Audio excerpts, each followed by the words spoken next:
People are losing their jobs, and what's more important, they can't find new ones. With AI becoming more of a toxic term, more and more job positions are still getting automated every single day. And the better AI becomes, the more jobs will follow the same way. The bad thing about it is that a lot of people will soon find themselves caught without their pants on. And the good thing is that AI doesn't have hands or legs. Well, at least not yet. And who knows when it will get them. So we are still early enough for you to learn a hard skill or a trade that will protect yourself in AI race longer. Which means, for some fortunately, for some not, you need to start doing some hands-on labor. Something physical. How?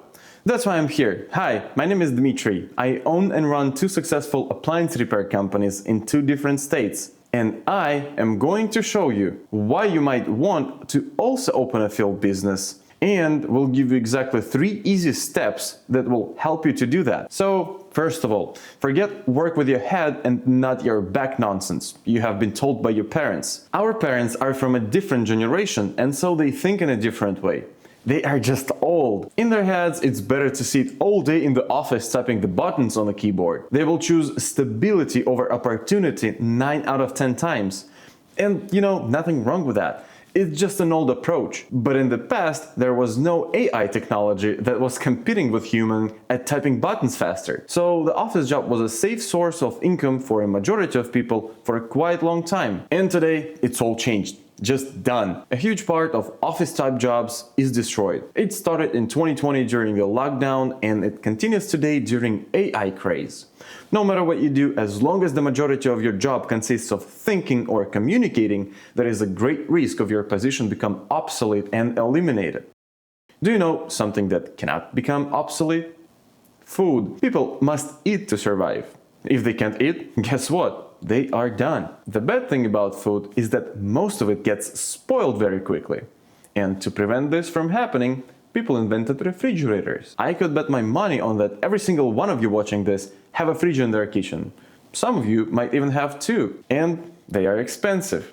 So when it breaks, you need a person who can fix it. And that person could be you. Think about it. When your fridge breaks, and it will break, you're not Googling, "Hey ChatGPT, please fix my compressor."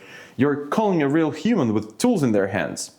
That's the job that doesn't disappear. Same goes for washers, dryers, dishwashers, ovens, you name it. Every house has them, and every house will need them fixed at some point. This is not a trend, and it's not a niche. This is a basic human need that has existed for decades and will continue to exist for decades more. In addition to that, technicians make some decent money, and the business owners can make well over 200K a year. So repairs is the first type of business somewhat protected from AI. Another type would be any physical location services like cleaning, pressure washing, landscaping, HVAC, pest control, detailing. Businesses where the product is the physical presence of a skilled human being. And that's exactly what AI cannot replicate. And I can already hear through the screen, "Oh, I never held a wrench in my life and I'm not a handyman." Fair enough, neither was I. When I started 7 years ago, I only knew some very basic stuff. In these trades I mentioned, the key part is hands-on experience. And honestly, this is the only thing you need to start. You don't need a fancy degree or heavy investment to start. All you need is to find a company who hire newcomers, basically some small companies, like mine, that try to expand a little. And there is plenty of them. You can work and learn there for a year or 2, and boom, now you're an experienced technician that can get hired in a big company or start something on your own. In addition, you need some basic tools that will cost you somewhere $300 to $500. And some companies can even provide them for you. Other than that, you don't need anything. Of course, there are courses in colleges, and some of them can be helpful, but they will not teach you everything. Just basic stuff. Keep in mind that different trades will require different amount of effort to learn. Let's compare car detailing and HVAC. For the detailing, you need a bucket, rag, and a U-tube. Yeah, I'm simplifying a bit, but really the YouTube guides will cover most of the questions. For the HVAC, on the other hand, you need a stack of licenses, experience, and understanding of the refrigeration systems. Here, YouTube guides won't cover even 10% of your questions. which makes this trade far more difficult to grasp than detailing. But that doesn't mean that you shouldn't consider more complicated trades like HVAC or electrical works, because the higher entry requirements could lead to potentially less competition in the market. Oh yeah, and let's talk about competition. To be honest, the competition is tough. And depending on the area you live in, it could be enormous. One of my locations serves Southern California, and the amount of technicians and companies in our field is just outrageous in that area.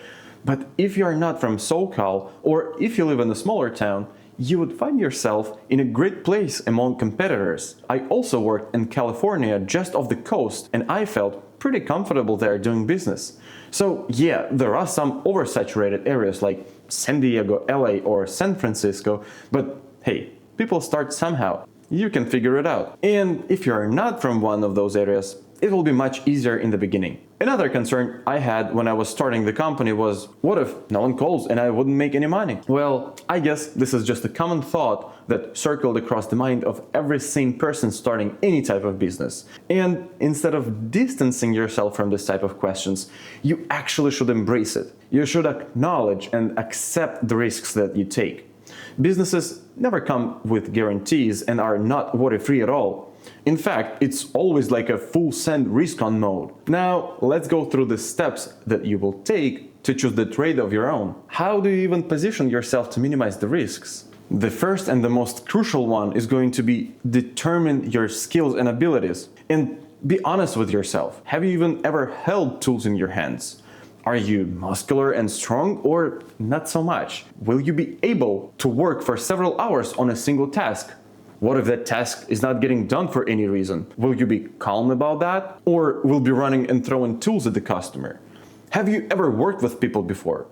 Just getting through this first step should guide you well enough to the right trade. For example, if you have never touched a tool bag in your life, auto detailing or pressure washing could be a great fit for you. Or if you're on the smaller side and you have your stamina with you, HVAC or appliances would definitely hit the trigger. The second step is find videos on YouTube. You can find the real footage for pretty much any type of job here. So before you dedicate yourself to learning one of the trades, just go ahead and at least watch what the job consists of. This might help you in determining more closely whether you want to go that path or not. And the third step is finally find a small local company that is hiring. The smaller the company, the better. If you can get hands-on experience directly from the owner, you are the lucky one. So these 3 steps is literally all you need to get started. Nothing fancy, right? Physical labor businesses are challenging, but so is sending out resumes for 6 months straight and hearing nothing back. At least when you show up and do the work, you get paid. Simple as that. You will definitely hear more about job position cuts and layoffs in the nearest future because of the AI. So maybe it's time for you to switch to something more real and protect you and your family. Or am I the only one thinking this way? See you next time.